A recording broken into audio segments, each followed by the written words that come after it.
Hello and welcome back to Too Many Books. My name is Sean, and today I'd like to talk to you about the Elfstones of Shannara, or Shannara, however you want to call it, by Terry Brooks. I'm going to be talking about the novel itself, but also showcasing various editions of the title. Now, this is obviously not the be-all, end-all video.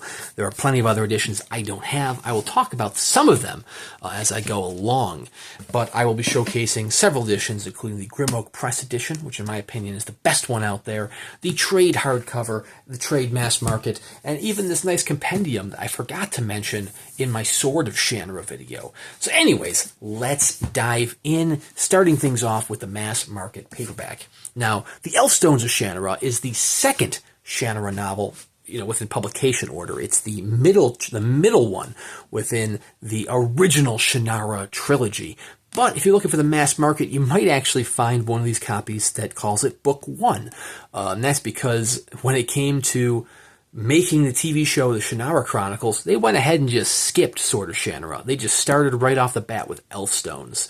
Now, I actually didn't watch the show, just because I'm not a huge fan of when television shows, especially cable shows, are made of fantasy book series. But I know it starred Austin Butler, who went on to bigger and better things. If you are a fan of Shannara, or if you just wanted to jump into the series for the first time, you could honestly skip Sword of Shannara, just like the show did, in my opinion.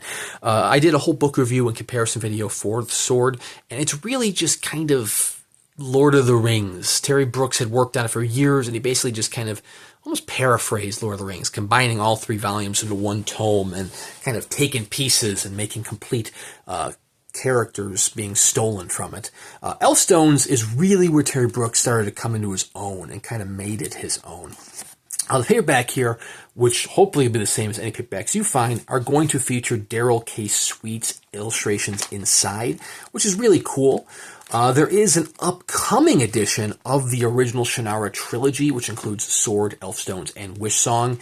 That's being published by S Press, a new imprint from the signed page from Sean Speakman, who's also the guy behind Grim Oak. And I believe it's going to have Darrell K Sweet's artwork in it. Now, Sweet's artwork's not bad. It's not as good as the Brothers Hildebrandt's artwork for Sword, but it's nice little character profiles, character portraits. You have Al-Anon here.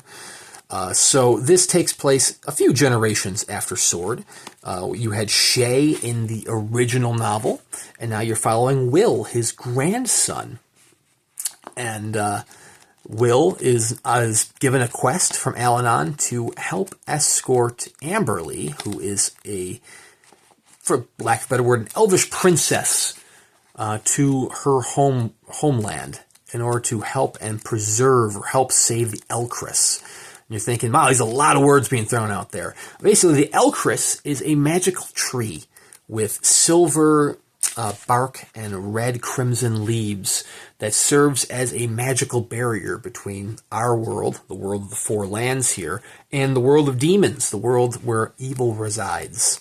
And unfortunately, the Elcris is dying, and it's allowing demons to sneak through the fold into our world, into the world of the Four Lands. And so Will Ohmsford and Flick and a whole bunch of various characters are then tasked by Al-Anon to help save the world, save Elcris, help escort Amberly to her final destination of this quest.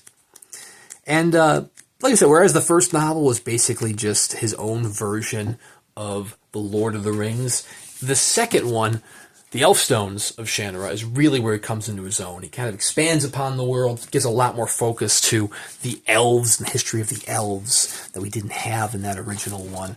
This edition that I'm showcasing now is a trade hardcover. It has the original Darrell K Sweet dust jacket that was from the original first edition.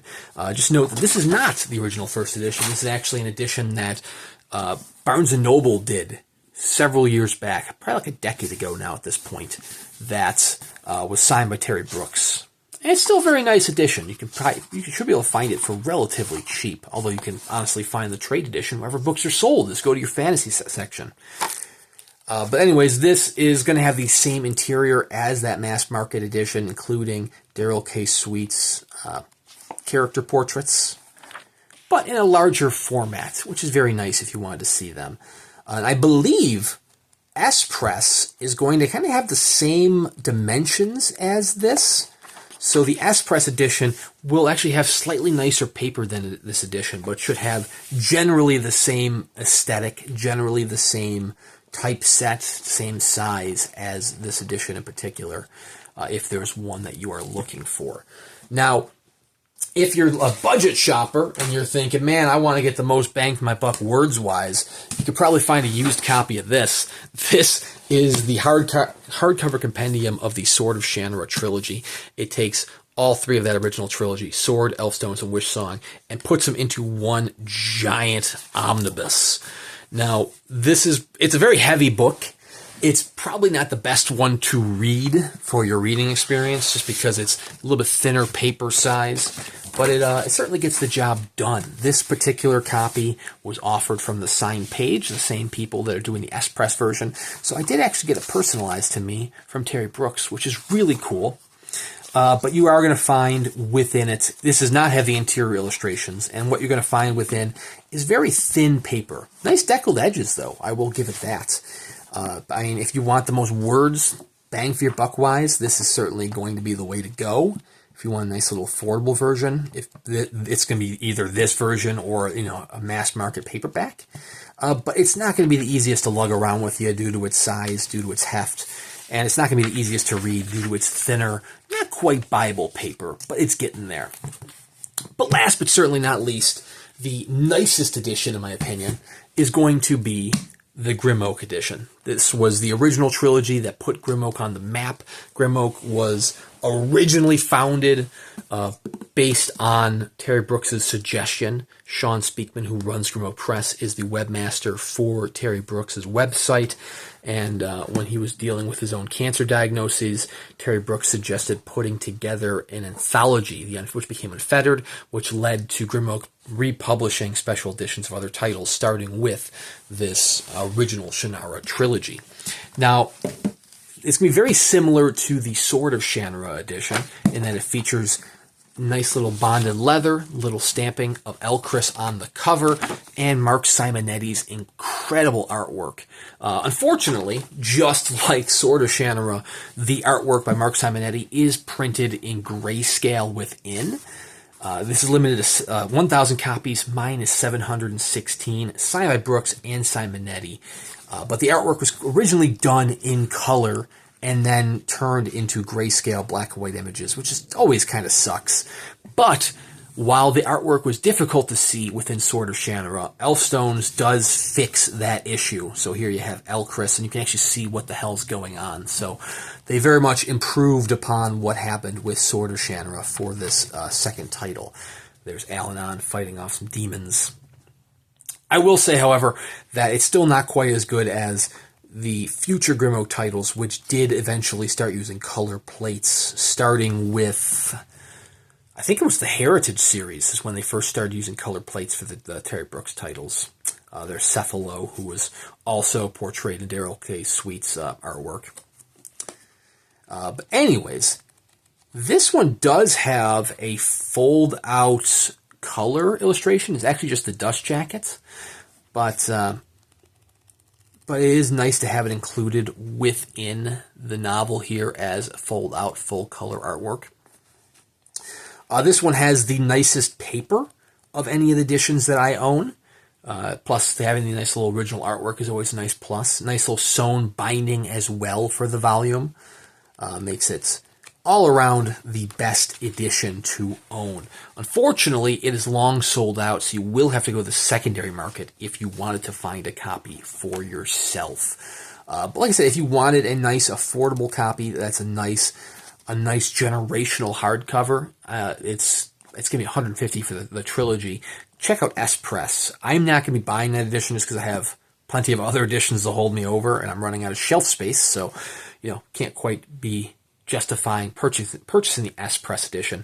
But that S Press edition is probably going to be the nicest edition that you can get for that price. It's not going to have Simonetti's artwork, but I mean, you can see the artwork here in this video, and if you really wanted to pick out and find an edition of this title for yourself, you can then go to the secondary market to find it. The Grim Oak Press edition also comes in a lettered state and a rare state. Lettered, I believe, still uses the same old bonded leather, but it's probably a nicer quality bonded leather. I know it comes in a clamshell. It doesn't have a dust jacket. The rare edition uses nicer genuine leather. I believe that has deckled edges as well, but that's just highly rare. You're only going to find it within the personal collection of Sean Speakman, Jeff Lawson, Terry Brooks, and anyone involved, or the charity copies they sold out. As I mentioned, there are other editions. This is not the be-all, end-all video of the various editions. One such edition that I would have loved to have gotten for an affordable price, although, I would have been able to show it to you here, although I can't say that it would be my favorite edition, was a version they put out back when the Shannara Chronicles was first coming out on television. It has kind of like a faux leather binding, but it has Elchris stamped on the front, and I believe it actually has one of the leaves falling from Elchris that has nice little color stamping to it, showing it falling from the tree. Beautiful looking edition from what I've seen. I don't think that one had gilded edges, but for some reason in my mind, I'm remembering it as having gilded edges. So there you have it, my friends. That is the Elfstones of Shannara. It can be found wherever books are sold near you. In the fantasy section, it has never gone out of print, and it likely never will, because it's one of his best-selling titles. I know it's Terry Brooks' favorite title that he's done, and honestly, in my opinion, it's probably the best of his titles that I've read as well. I'm not a huge fan of the Sword of Shannara. I find it a little too much like the Lord of the Rings. And so I tell people, just go ahead and skip that one. Jump straight into Elfstones. Because this, my friends, is really where he kind of comes into his own as an author and really starts to make a name for himself and make a world for himself that's not just copy-pasted from J.R.R. Tolkien. So if you want to get into the Shannara series yourself, Elfstones of Shannara is the perfect way to start it off, and there are plenty of different editions that you can find for yourselves. Thank you guys very much for watching. Please consider subscribing to the channel here. I do at least one book review a week, book comparisons whenever I can, and plenty of unboxing videos in between here and there. Check out Terry Brooks, check out S Press and upcoming editions, and we'll see you around next time.